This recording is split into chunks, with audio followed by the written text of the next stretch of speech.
The price of arrogance.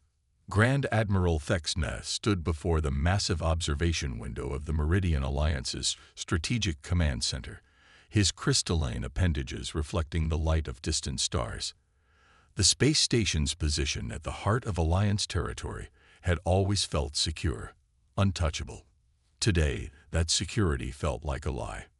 "Play the human transmission again," he commanded, his voice barely masking his growing unease. The holographic display flickered to life, showing Captain Sarah Chen of the Earth Deep Space Research Division. Her expression remained professional, but her eyes carried an intensity that made even the veteran admiral's crystalline form vibrate with discomfort. "This is our 7th warning to the Alliance Council," Chen's recorded voice echoed through the chamber. "Our long-range quantum detection arrays have confirmed the presence of dark matter entities moving through the Orion Arm. They're conscious, they're organized, and they're heading straight for populated space. We estimate 18 months until first contact." Thexne's second-in-command, Sub-Admiral Vrel, let out a dismissive chitter. Humans and their perpetual warnings. First it was about the unstable star in the Proxima cluster. Nothing happened. Then about the quantum fluctuations in the Carina Nebula. Also nothing. They see threats in shadow patterns. The human recording continued, unperturbed. "We've attached our detailed sensor readings and theoretical models. The entities appear to feed on standard matter, converting it to dark matter. They've already consumed 3 uninhabited systems. We're mobilizing our fleet, but this threat requires a unified response." Thexne waved a crystalline limb, freezing the playback. "The Council's position remains unchanged. Human sensor technology is crude compared to our quantum crystalline arrays. If such entities existed, we would have detected them." Yet something gnawed at him, a feeling he couldn't crystallize. Humans had been part of the Alliance for barely 50 years, admitted only after they'd independently developed faster-than-light travel.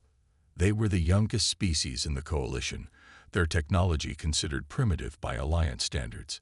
But they had also shown an uncanny ability to perceive patterns others missed. "Sir," his aide interrupted his thoughts, "we're receiving another transmission from Earth. Live this time." "Put it through," Thexne ordered, expecting another futile warning. Instead, the hologram showed the Earth Defense Fleet's primary shipyards. Massive vessels unlike anything he'd seen before were under construction. Dozens of them. Their design was radical, incorporating technology that seemed far beyond human capabilities. Admiral Jessica Torres appeared in the foreground, her dark eyes reflecting the same intensity as Chen's. "This is a courtesy notification to our Alliance partners. Earth is officially declaring a state of emergency. We're mobilizing our entire industrial capacity for war footing. The defense fleet will be expanded by 300% over the next 12 months. Thexne's crystalline form vibrated with alarm. "On whose authority?" "The Alliance Council hasn't approved." "We're not requesting approval, Admiral." Torres cut him off. "We're notifying you as per Article 7 of the Alliance Charter. Member species retain autonomous defense rights in cases of clear and present danger. We've tried the diplomatic approach. Now we're doing what we do best, preparing for the worst while hoping for the best." The transmission ended, leaving the command center in stunned silence. Vrel's appendages twitched nervously. "Sir, if they're really mobilizing on that scale, it would bankrupt their economy." Thexne finished. No species would take such a risk without absolute certainty. He turned to his staff, his crystalline form now humming with urgency. "Access all data from human quantum detection arrays. Now. And get me a direct line to the Alliance Council." But as he waited for the connection, watching the massive human ships under construction, a more disturbing thought crystallized.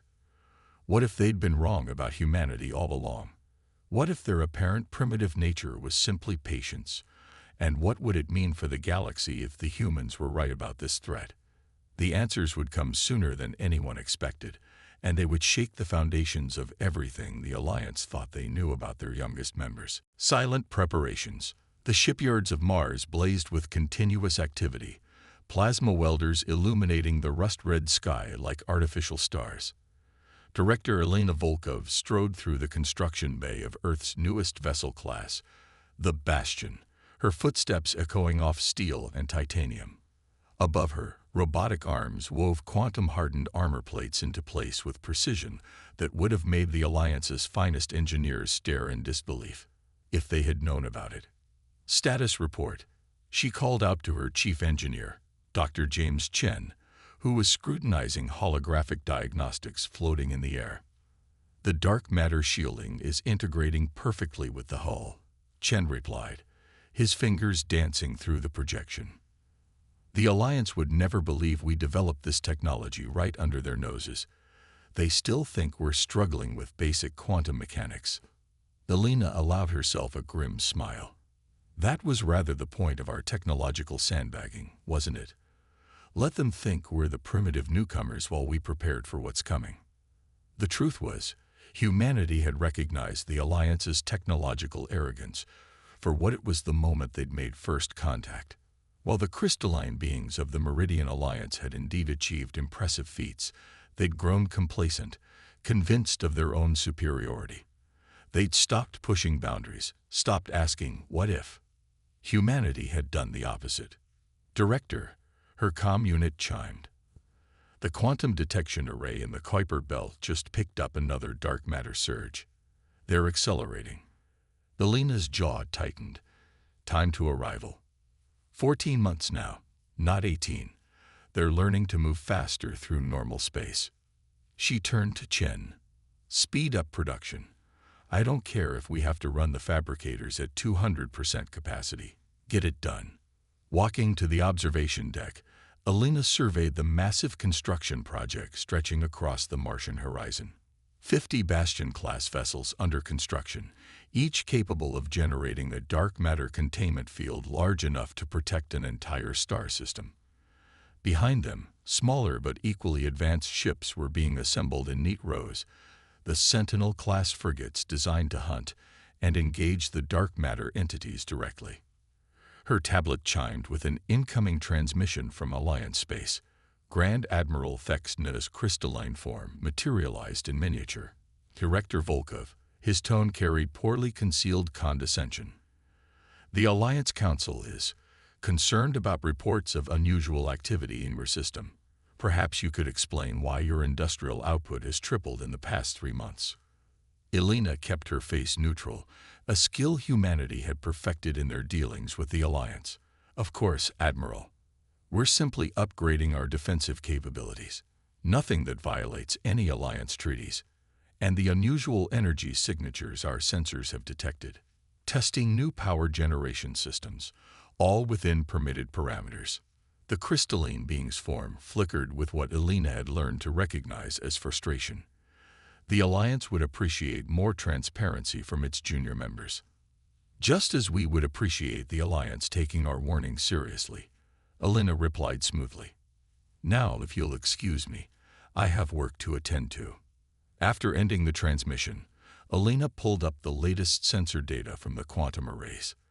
The dark matter entities were consuming stellar systems faster now, learning, adapting. But so were humans. In a secure facility beneath the Martian surface, Dr. Sarah Chen, James's wife, and the project's lead physicist, was putting the finishing touches on humanity's greatest scientific achievement, the dark matter conversion drive. Not only would it allow their ships to match the entity's movement through space, but it would also let them fight the creatures on their own terms. The latest simulation was successful, Sarah reported when Elena entered the facility. We can convert normal matter to dark matter and back again with 99.9% efficiency.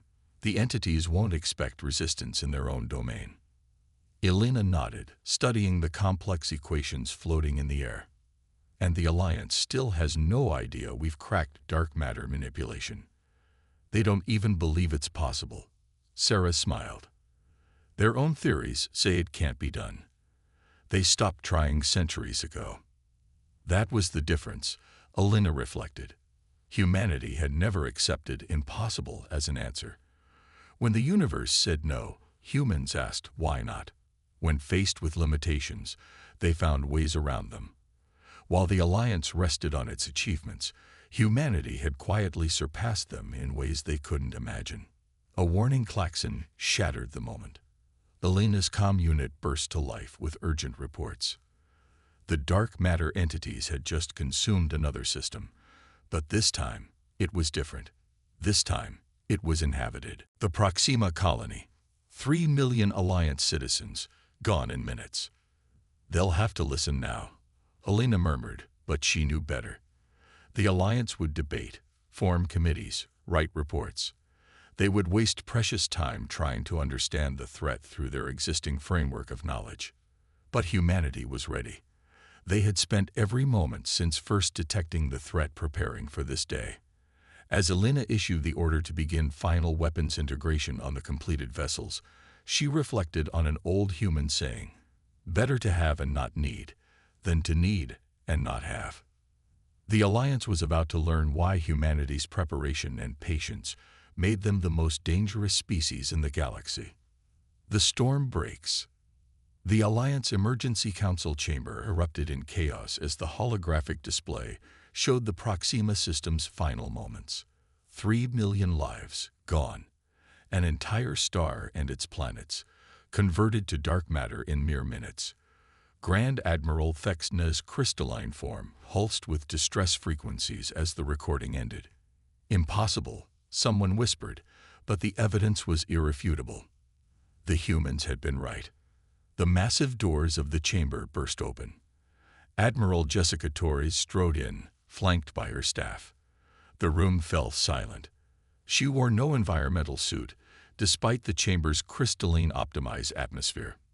Just her midnight blue Earth Defense Fleet uniform, adorned with a single silver pin, a phoenix rising from stars. "The time for debate is over," she announced, her voice carrying to every corner of the vast chamber. "The dark matter entities will reach the core Alliance systems in less than 30 days. You've all seen what happened to Proxima. We're here to offer assistance." High Counselor Zexra's crystalline form vibrated with indignation. "Offer assistance. Your species is the youngest, least advanced." Torres raised her hand, and a holographic display shifted. The image made every crystalline being in the room pulse with shock. Hundreds of ships, unlike anything the Alliance had ever seen, moving into defensive positions around key Alliance systems. While you debated whether the threat was real, Torres continued, "Earth and her colonies prepared. Those are Bastion-class defensive platforms and Sentinel-class combat vessels. They're equipped with dark matter conversion drives and quantum crystalline hybrid shields. Technology you thought impossible. Technology we developed while you dismissed our warnings." "How?" Thexna demanded. "Your species." "Let me be clear," Torres interrupted. "We tried diplomacy. We shared our data. We beg you to prepare. Now we're done asking permission. Those ships are moving into position whether you approve or not, because unlike you, we won't stand by and watch billions die due to political pride." A new alarm blared. The holographic display shifted to show 3 dark matter entities emerging from deep space, each the size of a small moon. They'd moved with purpose, consuming everything in their path. "Magnificent," Dr. Sarah Chen's voice came over the comm. She had insisted on being on the front lines, aboard the flagship Humanity's Dawn. "Their conversion rate is even more efficient than we calculated. No wonder they consumed Proxima so quickly." Torres turned back to the Council. "You have a choice. Accept our help and coordinate with our fleet, or stay out of our way. Either way, humanity is taking action." The Council chamber erupted again, but a new sound cut through the chaos. Laughter. From the back of the room, Ambassador Rodriguez, the same diplomat who had patiently endured years of Alliance condescension, stepped forward. "You know what's truly ironic?" she asked, standing beside Torres. "You thought our patience was weakness. Our willingness to listen, to endure your dismissal of our concerns, to slowly build our forces while trying to convince you diplomatically. You saw it all as proof of our inferiority. You never asked yourselves why we remained so calm in the face of your arrogance. The massive viewing window suddenly darkened as a shadow fell over the station. A Bastion-class ship moved into position above them, its hull gleaming with technologies the Alliance had deemed impossible. Its dark matter conversion drive pulsed with power that their sensors couldn't even properly register. "The entities will be here in 3 hours," Torres announced. "Our fleet is in position. We'll hold a tactical briefing in 10 minutes. I suggest you all attend, because humanity is about to demonstrate exactly why we could afford to be patient for so long." The dark matter entities accelerated toward Alliance space, unaware that they were about to encounter something they'd never faced before. A species that had seen them coming and spent years preparing in secret.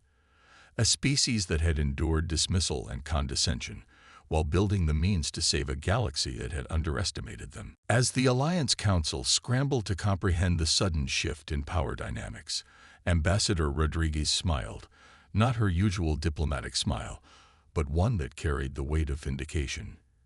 "You know," she said to no one in particular, "there's an old Earth saying, 'The quiet ones are the ones you need to watch.' We were quiet for so long because we were busy. And now, if you'll excuse us, we have a galaxy to save." The next few hours would show the Alliance and the dark matter entities exactly what humanity was capable of when push came to shove. The storm was about to break, and humanity was the only force standing ready to weather it. Would you like me to continue with Part 4? The story is building toward humanity's decisive action against the threat, while continuing to explore the themes of patience, preparation, and hidden strength. Warriors of Terra. The bridge of the humanity's dawn hummed with controlled intensity as Captain Maya Chen watched the dark matter entities approach on the quantum display. The massive ship, nearly 3 kilometers long, represented everything humanity had secretly achieved, while the Alliance had dismissed them as primitives. "All Bastion-class vessels report ready," her XO, Commander David Patel, announced. "Sentinel squadrons are in attack formation. Dark matter conversion drives synchronized." Maya nodded, her eyes fixed on the approaching entities. They moved like vast shadows through normal space, their very presence warping reality around them. The Alliance's mighty fleet had already retreated to safe positions behind the human defense line. Not that any position would be safe if this failed. "Open fleet-wide channels," Maya ordered, "and patch in the Alliance Council. They should see what their primitive allies can do." The holographic displays lit up with hundreds of ship commanders' faces, human and alien alike. Among them, the crystalline forms of the Alliance Council pulsed with nervous energy as they watched from their supposedly secure bunker. "This is Captain Chen. In approximately 3 minutes, humanity will demonstrate why we spent years preparing instead of boasting. Why we chose patience over pride. All ships, initiate Operation Lighthouse." Across the defense line, 50 Bastion-class vessels activated their dark matter conversion drives simultaneously. The space around them rippled as massive fields of energy began to form, creating a web of interconnected safe zones that normal matter could exist within. By the first light, one of the council members whispered, their crystalline form vibrating in shock. "They've mastered dark matter manipulation. That's beyond even our theoretical understanding." The entities noticed the change. They accelerated, hoping to overwhelm the defense with sheer mass. Maya allowed herself a small smile. "All Sentinel squadrons, execute attack pattern Delta. Show them what humanity does best, adapt and overcome." The smaller but lethal Sentinel-class ships surged forward, their own conversion drives allowing them to slip between normal and dark matter states at will. They moved like schools of predatory fish, their formations fluid and unpredictable. The first entity struck at a Sentinel squadron, expecting to consume the ships as easily as it had consumed the Proxima system. Instead, the squadron phase shifted into dark matter state, matching the entity's own nature. Quantum torpedoes, specifically designed to affect dark matter, struck home. The entity reeled, experiencing pain for what was possibly the first time in its existence. Target their convergent cores, Maya commanded. Dr. Chen's analysis was correct. They're not used to resistance. They've never encountered prey that could fight back on their own terms. The battle unfolded like a deadly dance. The entities tried to adapt, to change tactics, but humanity had spent years preparing for every possible scenario. When the entities attempted to slip past the defense line, they found the Bastion ships' fields perfectly overlapped to prevent any passage. When they tried to overwhelm individual ships, the Sentinel squadrons demonstrated combat maneuvers that left the Alliance observers speechless. Impossible, High Counselor Zexray kept repeating. The coordination, the technology, the strategies, how could you have developed all this in secret? Ambassador Rodriguez, who had insisted on staying on the bridge of humanity's dawn, answered him. Because you saw what you expected to see. We showed you outdated ships, let you think our technology was decades behind yours.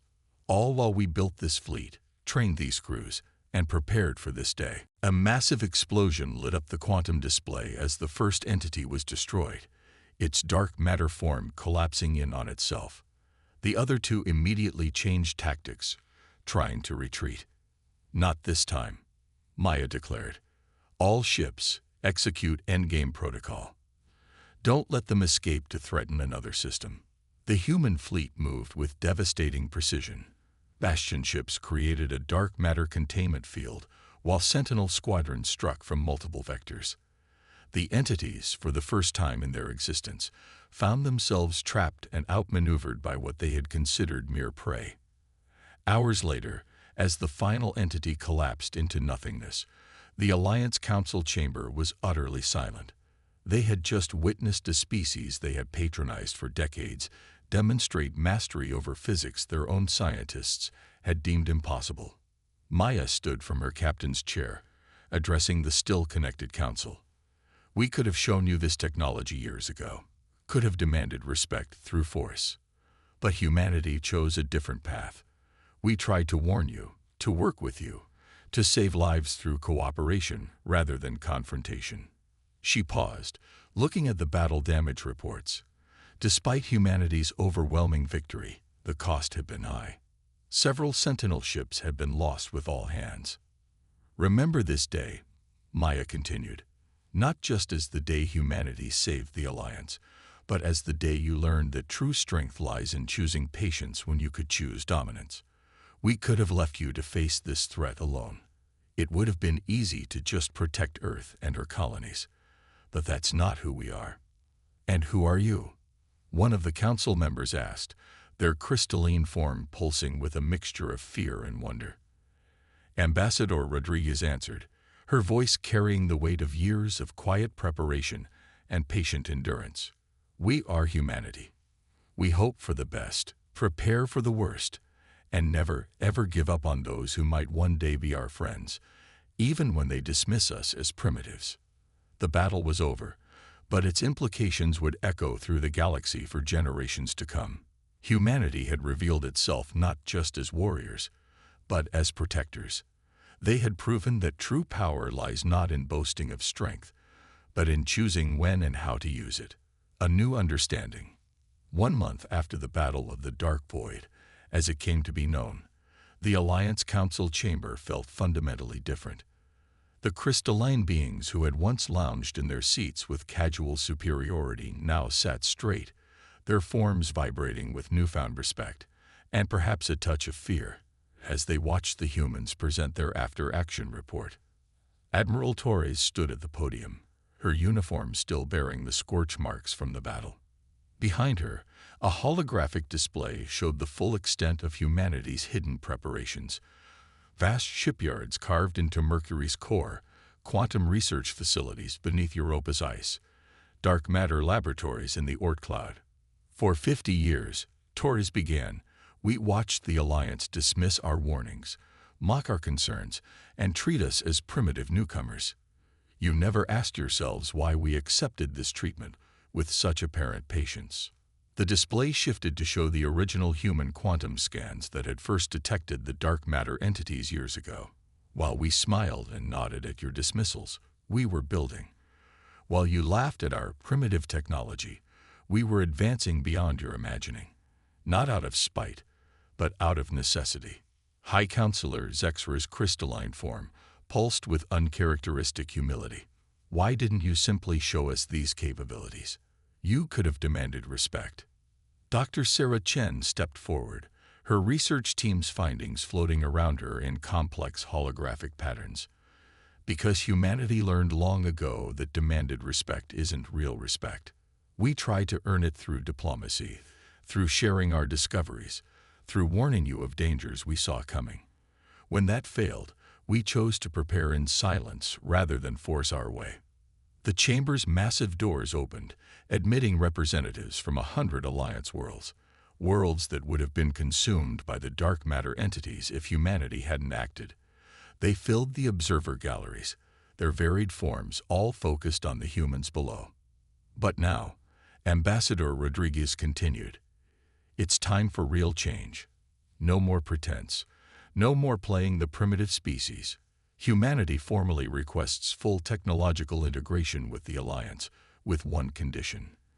The Alliance must reform its approach to member species. No more dismissing warnings based on the messenger's perceived status. The holographic display showed the true extent of human advancement. Quantum engineering that made Alliance technology look primitive, dark matter manipulation that defied their understanding of physics, and ships that could outmaneuver anything in their fleet. We chose to reveal these advances by saving you, Torres added, rather than by threatening you. Remember that. It speaks to who we are as a species. A new figure stepped forward, Captain Maya Chen, her actions during the battle already becoming legend throughout Alliance space. Humanity doesn't seek dominance. We never did.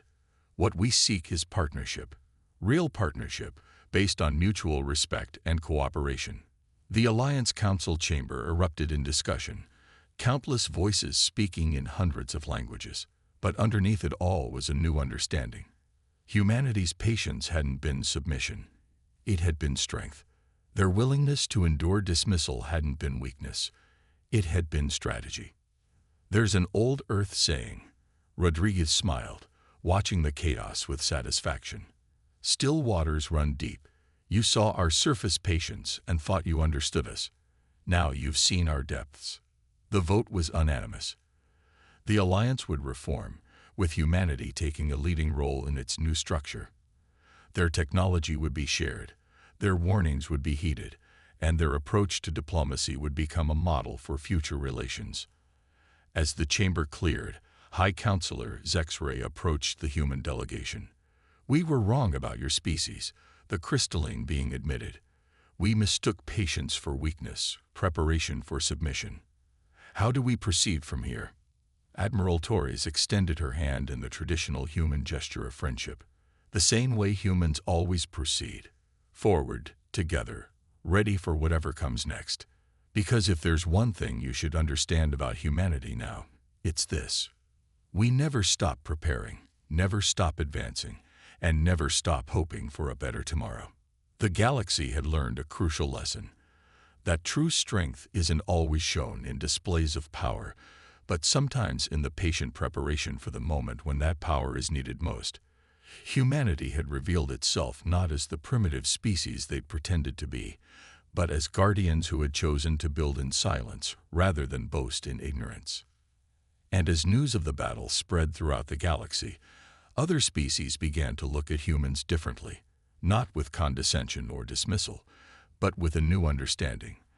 They had learned that humanity's greatest strength wasn't in their advanced technology or military might, but in their capacity to endure, prepare, and act decisively when it mattered most.